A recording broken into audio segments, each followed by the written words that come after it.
Good morning po sa inyong lahat mga ka-EBL. Andito na naman po yung kaibigan nyo po, si Emil ng EBL Cebu Motor Traders. Ngayon po, it's a Sunday morning. Andito po tayo sa opisina natin kasi mayroon po tayong i-release na unit po. Shout out ko lang po kay Sir Richard Manaay ng Barangay Camirin, Caloocan City sa Metro Manila po. So again mga ka-EBL, ito na po yung order ni Sir Richard. Ito po ang model ay Suzuki DE63 po mga ka-EBL, 4x4 manual transmission po mga ka-EBL. Itong unit na po to mga ka-EBL is fuel injected na po to. Nilagyan po natin ng stainless bumper, tapos naka cargador tires na po na size 13. Tapos yung mag wheels natin, ayan po, size 13 po din yan mga ka-EBL. So again po mga ka-EBL, sabi po ng iba na nakakuha sa atin, mas maganda daw to yung cargador tires, yan, kaysa yung mga off-road na mga China din, na mga gulong, kasi kuanda kuno kayo kanang dali ra daw kuno kayo mapalot.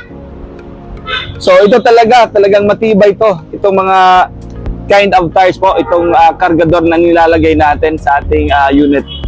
So ayan po, nilagyan din natin ng stepboard na stainless at saka yung aming battery protection, yan, yung side rail po, yun po ang tawag natin dyan. Tapos mayroon na pong backseat. Bali yung backseat po natin, folding po yan mga ka-EBL, yan. So ikot po tayo, check natin. Tapos nilagyan po natin ng ating mga decals.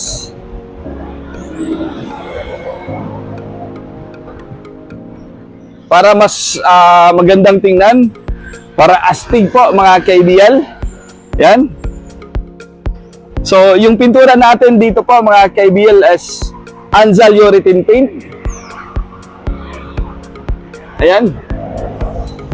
So again mga ka-EBL, itong unit natin Japan Surplus po, galing ng Japan, tapos ni-recon natin. So dito po sa amin talagang complete recon units. Sa tingin namin na mayroong problema po yung makina, we don't hesitate to buksan yung makina. Talagang nire-replace natin yung anong kailangan natin palitan. Kung kailangan i-overhaul po mga ka-EBL, is i-overhaul po namin yan. Kasi dito po mga ka-EBL talagang hindi po kami nagre-release ng mga unit po na sa tingin namin magkakaproblema. In fact mga ka-EBL, pakita ko lang po sa inyo, kahapon po nag-test drive kami ulit. So na-check namin na kailangan namin palitan ng release bearing, yan po. Bago po yan ang atong gitaod na diha sa sulod sa iyang transmission. Tapos pinalitan natin ng clutch disc itong unit natin. Yan. So kaya matunog na kasi saba na kayo. Yan. So ayan, pinalitan natin. So again Sir Richard, pinalitan natin ng clutch disc at saka itong ating release bearing. Yon. So bago na po yan. So hindi na po kayo magkakaproblema po nito. Maganda na po yung takbo nito at saka yung arangkada nito, wala na pong problema. So yun ang sabi ko kanina mga ka-EBL, na complete recon unit tayo. Chinek natin lahat, change oil tayo, nagpalit tayo ng oil filter, nagpalit tayo ng spark plugs, thoroughly check natin yung radiator niya. So okay, maganda po ang unit po. So pasok tayo, check natin yung loob niya. Yan po yung interior natin, yung upholstery niya, German leather yung ginamit natin. Saka bago na po yung stereo niyan mga ka-EBL. Ayan. So, paanda rin natin. Wow. Ganda.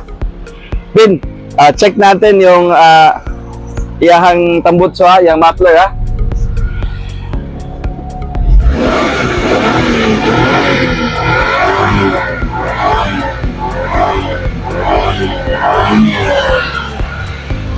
Wow. Ganda ng unit po. So, ikot tayo Alvin ulit. So, ayan.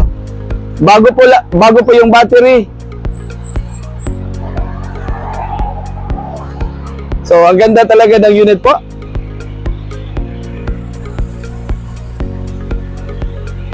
So, wala tong cutting ng chassis mga ka-ABL. So, talagang Japan surplus to. Kayo po yung first owner.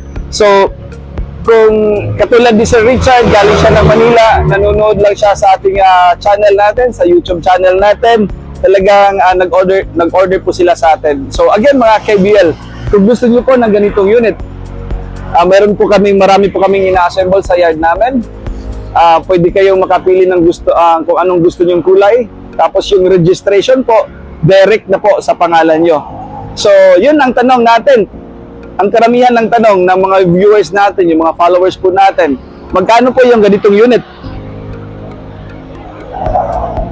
Yung unit po natin is 245,000. So, add-on na lang tayo ng stainless bumper at saka yung side rail na stainless natin. So, again mga ka-ABL, sa ganitong unit, sa ganito kaganda na unit, complete recon Japan surplus, talagang ina-assured ko po sa inyo, hindi po kayo magkakaproblema ng makina nito, sa transmission po nito. Kasi nga, complete recon unit namin. Ang price po natin, 245,000 po. So, instead na magmumotor kayo, dito na lang po kayo sa ating multi-cab, itong D63 natin. So, again, kung gusto nyo mag-order, pwede kayong mag-contact sa amin sa number namin ng 0917-874-2795. At saka pwede kayong bumisita. Dito lang kami sa SRP Kansong Talisay. So, pwede nyong tingnan ang unit. At saka kung nasa abroad man kayo nagtatrabaho, pwede lang kayo mag-message sa channel namin or sa FB page po namin sa EBL Cebu Motor Traders po. Again mga ka-EBL, maraming salamat po sa tiwala nyo po sa amin at sa parating panonood nyo po sa amin. Maraming salamat po. Thank you po. God bless everyone. Happy Sunday po mga ka-EBL. Nice spin.